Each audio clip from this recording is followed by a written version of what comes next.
ሁሉም ኢትዮጵያዊ ከመተላለቃችን በፊት መስማት ያለበት ቪዲዮ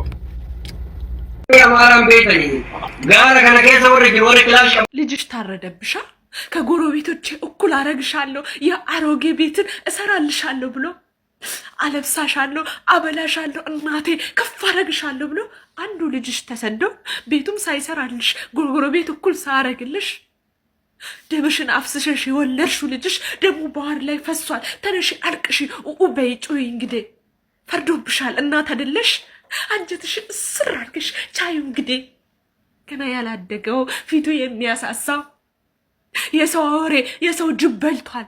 ባህር ማዶ ላይ ደሙን አፍስሶ ትቷል። ተነሺ እንግዲህ እናት ምን ታደርጊያለሽ? ጩይ ወደ አምላክሽ፣ አምላክ ይፈረድሽ። ንገሪው ለሱ ልጅሽ ታርዶብሻል፣ ልጅሽ ታርዶብሻል። ደሙ ፈሷል መንገድ ላይ ባህር ማዶ ላይ ሄዶ ሁሉንም ችሎ ወንድሙን አረደበት።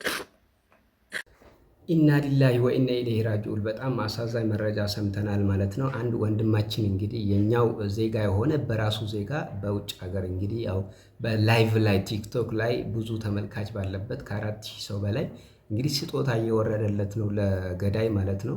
በላይቭ ላይ እንግዲህ ያው አይታችኋል ቪዲዮውን። በአሰቃቂ ሁኔታ በጣም ዘግናይ በሆነ ኢትዮጵያነታችን እንድንጠላ ያደረገ ድርጊት ነው። መላው ይሄ ነገር አህጉሯን ጭምር የሚያጠለሽ ነው ማለት ነው። በራሱ ወንድም እዚህ ጋር ሲሞት ማለት ነው። በጣም ያሳዝናል። ቪዲዮውን ሰምታችሁታል። አሰላሙ አለይኩም ወራህመቱላሂ ወበረካቱ። ውድና የተከበራችሁ ቻናሌ ቤተሰቦች ቪዲዮውን እንግዲህ ላይክ እያደረጋችሁ እንዲሁም ገዳዮቹ ለህግ እንዲቀርቡ አሁን ላይ በተያዘው ሂደት 3 ሰው ከዚህ ጉዳይ ላይ ተያይዞ ገዳዮች ተይዘዋል ማለት ነው። ሌሎችም እንዲያዙ ያላችሁን መረጃ ሼር በማድረግ ተባበሩ ማለት ነው። አላህ ደግሞ እንግዲህ ለወላጅ ቤተሰቦቹ አላህ መጽናናትን ይስጣቸው። እንዲሁም ለሟች አላህ የጀነቱል ፊርደውስን ይወፍቀው። በጣም አሳዛኝ መረጃ ነው ማለት ነው። Amaran betani gara kana kesa warri clash abate jolle romo to lesun gutuni duma adero bekabar psychology ajandan hazaru kutan abdi bitadu ozontane kutan ko biage sale materosan kesa tu wala mesinya tatu wala ይቺ ኮኔክሽን ይሄንን ነው እንግዲህ ትናንትና ለምን ወጥቴ በአማርኛ አወራክ ለምንድን ነው ወጥቴ ለህዝብ የተናገርኩ እያሉ በየቤቱ እናቴን እኔን ዘግዝቆ ሲሳደቡን የነበሩት ቀጥታ በአማርኛም የሚለው አጀንዳ ይዙር። እኛ አንድ የአማራ ልጅ እናግትና እንደዚሁ እናድርገው። አማራዎች ደግሞ ስነሱ አንተ ወሎ ኦሮሞ ነህ፣ አንተ አርሲ ነህ፣ አንተ ሸዋ ነህ አይሉም። ኦሮሞ በመሆኑ ብቻ ያግታሉ። ሁሉም ይቅመስ፣ ሁሉም ይበሳበስ፣ ሁሉም መቅመስ አለበት። እንደዚህ ማድረግ አለብን አሉ። ይሄንን እየሰማው እንደ አንድ የሰው ልጅ ምንም የማያውቅ ሰው ነገ ድጋሚ እንድታረድ እንደናንተ እኔ ዝም ማለት ነው ያለብኝ? ነገ ምንም የማያውቅ የአማራ ልጅ አጋድሞ ይረዱት? ነገ ምንም የማያውቅ ልጅ የአርሲ ልጅ የሸዋ ልጅ የሆነን አገር ልጅ ይረዱት? መተራረዱ ይቀጥል? ዝም ልበል? እናንተ ባይዶ እንደ ቀልድ የዛኔ የታየው ሙባረክ ሙሳማ ይሄ ሌባ ስልጤ የጀመረው ነው ለዚህ ዛሬ የደረሰው። ለምን በአማርኛ አወራክ? ከወንድምህ ሞት በላይ ነው መወራቱ። የሚያሳፍረው መወራቱ ሳይሆን የሰው ልጅ አጋድሞ እንደዛ እየለመነ መግደሉ ነው። እናንተን ስታታችሁን ነው የነገርኩኝ። የናንተን ባለጌ፣ የናንተን ዱርዬ፣ የናንተን ገዳ፣ የናንተን አራጅ አሳልፋችሁ ስጡ። ማን ነው ይሄ አፈርሶ የሚባለው? የዛሬ 2 ዓመት አጋድሞ ሲያርድ የነበረው ዛሬ ወፍሮ አምሮበት ፈምሶ አዲስ ሳውዲ አረቢያ ውስጥ ነው ያለው። አሳልፋችሁ ስጡ። አረብኛ የምትችሉት በአረብኛ አውሩ፣ አሳዩ ለሳውዲ ፖሊስ። ይሄንን ለምን አታረጉም? እና አስሊ የአርሲ ልጆች አይደላችሁ? ለምን ወጣችሁ አትቃወሙ? እየታረደ ያለው የናንተ ልጆች አይደለም? ያረደ ያለው የናንተ ልጆች አይደሉም? እና ሌላው 11ዱም የኦሮሞ ክፍለ ሀገራቶች መቅመስ አለበት ብሎ በዚህ ልክ ወጥቶ ሲያወሩ ሁሉም እንድታረድ ቁጭ ማለት ነበረብኝ። እኔ እንኳን አወራው አይደለም በአማርኛ ገና በትግርኛ በእንግሊዘኛ በአረብኛ ቪዲዮ እንዲሰራ እለምናለሁ ኢትዮጵያኖችን ምክንያቱም ሰው ልጅ ማለቅ የለበትም ብዬ ነው ማምነው ነኝ እንደናንተ ጨካኝ አረመኔ አይደለሁም እኔ እናንተ ፌመስ ነኝ ባዮች ምስኪኑ ምንም ማቆን ልታስጨርሱ ነው እኔም ማቀው ኦሮሞ ያሳደገውን በሬ ያሳደገውን በግ እንኳን አያርድም ይሄማ ቤተኛ ነው ብሎ እንደ ልጁ ያያል ሸጦ ቀይሮ ነው የሚበላው ለበግ ለእንስሳ እንኳን ምራራ ነው ቆሻሾች ፎሎአችሁን አንሱ አልፈልጋችሁም ደደብ ሌላው እንግዲህ እንደምትመለከቱት አንድ እግር ኳስ ተጫዋች እስልምናን ተቀብሎ ማሻአላህ በጣም ደስ የሚል ነገር ነው ለሱ አድናቂዎች ጭምር ነው መልእክቱን ያስተላለፈው እኔን የምትከተሉ እኔን የምታደንቁ አላህ እስልምናን ይወፍቃችሁ ብሎ መልእክት አስተላልፎላችኋል ማለት ይሄንን ቪዲዮ እንከታተለው አላሁ አክበር ይሄንን ድንቅ እግር ኳስ ተጫዋች የምታውቁት ይሄን ቪዲዮ እንዳታሳልፉት ኮሜንቱን በተክቢራ በደንብ ሼር ኮፒ ሊንክ ሪፖስት ያደርጋችሁ እስከ መጨረሻው አብራችሁን ቆዩ ይሄንን እግር ኳሳዊ ድንቅ ተጫዋች ሁላችሁም ታውቁታላችሁ ብዬ ተስፋ አደርጋለሁ የቀድሞ የብራዚል ብሔራዊ ቡድንና የሪያል ማድሪዱ እግር ኳስ ተጫዋች ሮቤርቶ ካርሎስ ሁላችሁም የምታውቁት ነው የእግር ኳስ ጥበበኛ ነው በተለይ ደግሞ አክርሮ በሚመታቸው ኳሶች የሚታወቅ በበርካቶች የሚደነቅ በርካታ ደጋፊ ያለው እግር ኳስ ተጫዋች ወደ እስልምና እንደገባ እየተነገረ ይገኛል ሱብሃንአላህ በርካታ የዓለም ሚዲያዎች በዚህ ሰዓት በሰበር ዜና እየዘገቡት ያለ ሲሆን የቱርክ ሚዲያዎች ናቸው መጀመሪያ በሰበር ዜና ይህንን መዘገብ የጀመሩት በዚህ ሰዓት የብራዚል አንዳንድ ሚዲያዎችም ሮቤርቶ ካርሎስ ሻሃዳን ይዞ እስልምና እንደተቀበለ እየተናገሩ ይገኛሉ ይሄ ለኛ ምንም አይደለም ነገር ግን እንደዚህ አይነት ታላላቅ ተጽዕኖ ፈጣሪዎች ወደ እስልምና ሲመጡ የሱ ተከታዮች የሱ አድናቂዎች እስልምናን እንዲያጠኑና ወደ ቀጥተኛው መንገድ ሻሃዳን ይዘው እንዲገቡ ሰበብ ሲሆን በርካታ ጊዜ አይተናል ለዚህም ነው ሁሌም ቢሆን ተጽዕኖ ፈጣሪዎችና ታላቅ ሰዎች ወደ እስልምና ሲመጡ የምንደሰተው ኮሜንቱን በተክቢራ ሙስሊሞች በደንብ ሼር ኮፒ ሊንክ ሪፖስት ያደርጋችሁ አዳርሱት ገና እንበዛለን ሲጀመር ይሄንን መገዳደሉን የጀመረው ልጅ አፈርሶ የሚባለው የአርሲ ልጅ እስካሁን ሳውዲ አረቢያ ውስጥ ደልቦ እንደፈለገ ዘንጦ ፌመስ ሆኖ እየኖረ ነው እሱ ዝም ስለተባለ ነው ሌሎችም በደሃ ደም በማረድ የመጡት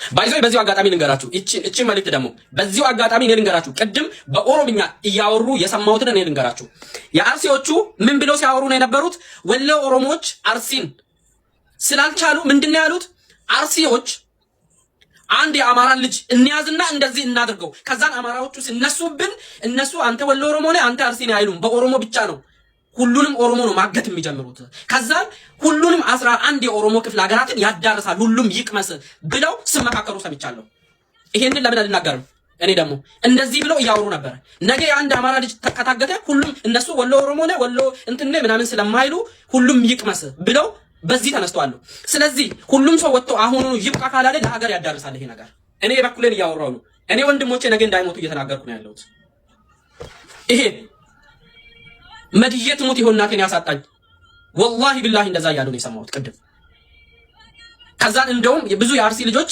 አረ ይሄ የሚያጫርስ ነው ጭራሽ ሌላ ልቂትን አትቀስቅሱ ብለው ብዙዎቹ ያወገዙ ነው እውነት ለመናገር ዩሲ ወደዚህ ነው እየመጣላችሁ ያለው እናንተ እዛው ያበቃል ብላችሁ እየጠበቃችሁት ያለው ገና የእያንዳንድሽ ቤት ይነካል የእያንዳንድሽ ቤት ይመጣል አንድ ለእናቴ ነኝ ተውኝ በአላህ እያላቸው ላይቭ ላይ 4000 ሰው ተቀምጦ ጊፍት አበባ እየተሰጣቸው እነሱ በትልቁ ሆነው ልጁን እንደ በግ እንደ እንስሳ እንዲዘግዝገው አረዱት ይሄ ያደረገው ኢትዮጵያውያን እርስ በራሳቸው ነው አንድ አይነት ቋንቋ ተናጋሪ አንድ ቦታ ያሉ የሚያገናኛቸው ትልቅ ነገር ሰው ሀገር ላይ ያሉ ሰዎች ተራረዱ ላይቭ ላይ 4000 ሰው ያየ ማየት ያልቻለው 1200 ሰው እስኪቀር ድረስ በዚህ በኩል አይቆረጥም ወፍራም ነው ሰውየው አስተኝተ በጀርባ እረዳው ዘግዝገው ያለ እንደዚህ ድምጹ እየጮኸ ኸያለ እየጮኸ አርዳው ገደሉት እናት 9 ወር ተሸክማ አምጣ ወልዳ ስንታ አበሳ አይታ አሳድጋ ደረሰልኝ በምትል ሰዓት እቺ ሴትዮ እኮ ልጇ የታረደባት ነች ለመባል በቃች ምን አይነት ጊዜ ነው ያለነው ምን አይነት ጊዜ መቼ ነው እንደ ሰው ምናስበው መቼ ነው ፈጣሪ እንዳለ ምናስተውለው ሞት የሚባል ነገር እንዳለ ምናስተውለው እንዴት በሰው ሀገር ላይ ተዋደን ተፋቅረን እንደመኖር እንዴት የሰው ልጅ እንደ በግ ታርዶ ይገደላል? እንዴት ሀገራችን ላይ ፍትህ አጣን እያለን ጭራሽ ሰው ሀገር ላይ እንተራረዳለን? እባክህ መንግስት የየመን ድንበርን ዝጋልን።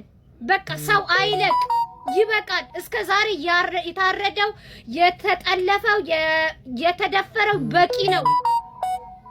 በቃ ከላስ ይዘጋልን፣ ይዘጋ፣ ድንበሩ ይዘጋ። በሰላም ሰው ወጥቶ ይግባ። እናት አታልቅስ፣ ወላድ አታልቅስ።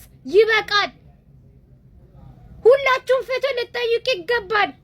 በቂ ነው፣ ይበቃል። ህጉ መሻሻል አለበት። የአዲስ አበባ ፖሊስ ኮሚሽን ይሄንን ነገር ሊያዩ ይገባል። ሰው እያለቀ ነው። ላይቭ ላይ በሚዲያ እየታረደ ነው። አረ በቃችሁ፣ አረ ተው። አንድ እንግዲህ ሰራተኛ ከመዳም ቤተሰቦች ጋር ያደረገችው ድርጊት መላው ዓለምን መነጋገሪያ ሆኗል። ፍቅራቸው ለልጆቹ ያላ ፍቅር፣ እነሱ ለሱ ያላ ፍቅር በጣም መነጋገሪያ ሆኗል። ማሻአላህ ሰው እንደዚህም ሲዋደድ በጣም ጥሩ ነው። በሌላ በኩል ደግሞ አንድ እህታችን እንግዲህ የኡጋንዳ ዜጋ ሆነ ሰምታችኋል። መረጃውን ለመናገር የሚዘገንናል። ብቻ አላህ ከመጥፎ ነገር እየጠበቀን ይሄን ቪዲዮ ተከታተሉ። ክብር እንደ እናት ሆነው የአሰሪዎቻቸውን ልጆች ለሚያሳድጉ የማዳም ቅመሞች እናታችን ናፈቀችን ብለው ተሚማን ፍለጋ ወደ ኢትዮጵያ የመጡት የሳውዲ መንትዮች በርካቶችን አነጋግረዋል። ነገሩ እንዲህ ነው። እህታችን ተሚማ ኢተፋ ትባላለች። በሳውዲ አረቢያ ለ10 ዓመታት ያህል በማዳም ቤት በሞግዚትነት ስራ ላይ ተሰማርታ ስታገለግል ቆይታለች። የቤተሰቡ አባላት 2 መንትያ ልጆች ነበሯቸው። ልጆቹም የኦቲዝም ሁኔታ ይታይባቸው ነበር። እህታችን ተሚማ እነዚህን ህፃናት ለ10 ዓመታት ያህል በእናትነት ፍቅርና እንክብካቤ ስታሳድጋቸው ቆይታለች። የፈጣሪ ፍቃድ ሆነና ተሚማ ኑሮዋን ለመቀጠል ወደ ሀገሯ ትመለሳለች። ልጆቹ ፍቅራቸው ግን በሀገር ርቀት አልተገደበም። ስልክ ይደዋወሉም ነበር። ነገር ግን የስልክ ድምፅ ብቻ የህፃናቱን ናፍቆት ሊያወጣው ሊያረግበው አልቻለም። የህፃናቱ ወላጆችም ተሚማ ናፍቀሽናል ብለው ከ2 ሳምንታት በፊት ህፃናቱን አስከትለው ለመጀመሪያ ጊዜ ወደ ኢትዮጵያ መጡ። እሷም በክብራቸው ልክ በፍቅርና በደስታ ተቀበለቻቸው። እነሱም ቀን ቀን ተሚማ ቤት እየመጡና ከሷ ጋር ከተማዋን እየጎበኙ ማታ ማታ ደግሞ ወደ ማደሪያ ሆቴላቸው እየተመለሱ ለ1 ሳምንት ያህል በፍቅር አብረው አሳለፉ። በመጨረሻም የናፍቆት ራባቸውን ተወጥተው ወደ ሀገራቸው ተመለሱ። ከዚህ ታሪክ ምን እንማር? ሐሳባችሁን ኮመንት ላይ አጋሩኝ። ወንድም ብለው ቃል እንኳን እንዴት አላራራክ? ወንድም ብለው ቃል እኮ ከአንድ እናት የወጣን እንደማለት ነው። ባይተወይ ወንድም እያለ እርድ ከዛም ይሄንን ለምን ወጥተህ አንተ በአማርኛ አወራክ? ይሄን አሁን በዓለም አደባባይ ወጥቼ ባወራ ነው ወቀሳለሁ? ያንን ሰው አሳልፎ መስጠት፣ ያንን ማሳሰር፣ ለፖሊስ አሳልፎ መስጠት በቃ ወንድምህም ቢሆን ገዳይ አይጠቅምም። ለማንም ነው የማይጠቅመው። ባይዘው እኔ ወላሂ የማንም ብሔር ይሁን ግን በቃ ኖ ላይክ እንሰዳደም ችግር የለው። መገዳደል ግን በጣም ነውር ነው። ከዛ እኔ ከአቅም በላይ ሆኖብኝ ወጥቼ ያወራሁት ሌላን ብሔር እናግት፣ አጀንዳው እንዲዞር ሁሉም ይቅመስ፣ እንደ ሀገር ይሁን ነው ያሉት። ይኸው ዛሬ ቪዲዮ ሰራሁበት። ያ ማለት ሁሉንም ምክንያቱም ብዙ ነፍስ ነው የጠፋው ያኔ በዛ ጊዜ። ኦኬ ይሄ ነው አይዲ አካውንት ማለት ካቢኔ የሚል ይሄ ነው መጀመሪያ ሀሳቡ። ከዚህ የተነሳው እንግዲህ በየአመቱ በቃ ጨልዬ በቃ ላይክ እንዴት ነው ከላይ ብራስ ወጥቼ እንደገና ሻይ ቡና ጠጥም ሻይ ጠጥቼ ምናምን ብዬ ነው ተመለስኩት። ድንገት ያለው በመቀመጫቸው በርበሬ እየጨመሩ ፈጣሪ ሆይ ድረስ ምን አይነት ጭካኔ ነው? ከየት የመጣ ጭካኔ ነው እንደዚህ? ኧረ ምን እሱ ብቻ ወንዱን አስጎንብሶ ሴቷ የሆነ ትልቅ ዱላ ይዛ አምጥታ በመቀመጫው እንደዚህ ሁላ አድርጎ አሰቃይቶ ነው የገባው። ሴቷ እንትን አስገብተው መታጠቢያ ቤት ውስጥ አስገብታ ወንዱ ነው። የት ሀገር ነው ይሄ? ሳውዲ ምድር ላይ ተቀምጠው ነው የሚያደርጉት። ሳውዲ በረሃ ላይ በረከት ሰይጣን። እሺ እንዴ ሳውዲ ማን ያያቸዋል? ለኤምባሲ ይሄንን ያየ ሰው ለኤምባሲ አመልክቶ ኤምባሲው ለሳውዲ ፖሊስ አመልክቶ እዛ ቦታ መታፈስ አይችሉም? የታቃችሁ አሁን እንደዚህ ሰዎች ማለት ነው። በረሃው ቦታ ይሄ እንትን ይለው ሹርጣ ራሱ ይፈራላሉ እኮ እዛ አይገባም አሉ። እኔ እንደሰማሁት ከሆነ ፖሊስ ራሱ እዛ አካባቢ አይገባም። ይሄ በቃ እልም ያለ ይሄ እንትን ጨለማ ይሄ እንትን ይለ እዚህ በረሃው ይልሽ መፍትሄው ኢዝሊ መያዝ የሚችሉት የገዳዮቹ ቤተሰቦችን እስር ቤት መክተት አገር ቤት አሉ አይደለ? አያዙም ክያ እንደዛ አያዙ። ለምን ማንም ሰው በእናቱ አይጨክንም። እናቱን ማሰር ነው ባይተው እስናት ጆክ እናቱን ማሰር እናቱ አንተ ወጥቶን በስማም እንደዚህ ቆሞ እየቆረጠ ይሄው አገር ቤት ላለው እናቱ ያስባል እንዴ? ምን ሆነ ነው? አያስብም።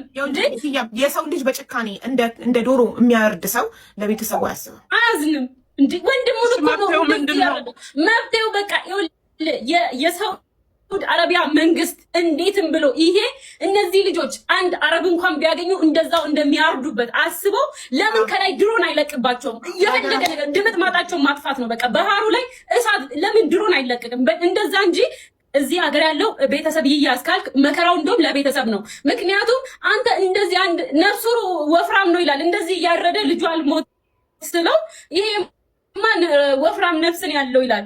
ይሄ ሰው ነው ለናቱ ያስ ነው የለም የሚያስቆመው የሰው ልጅ ይስቃሉ። በሄድበት እያሉ አንድ ሰው ላይ ዘም 4-5 ሆኖ ገስት ላይ 2000 ሰው ይቀመጣል። እንደዚህ 6 ሰው ገስቱ ላይ ይቀመጣል።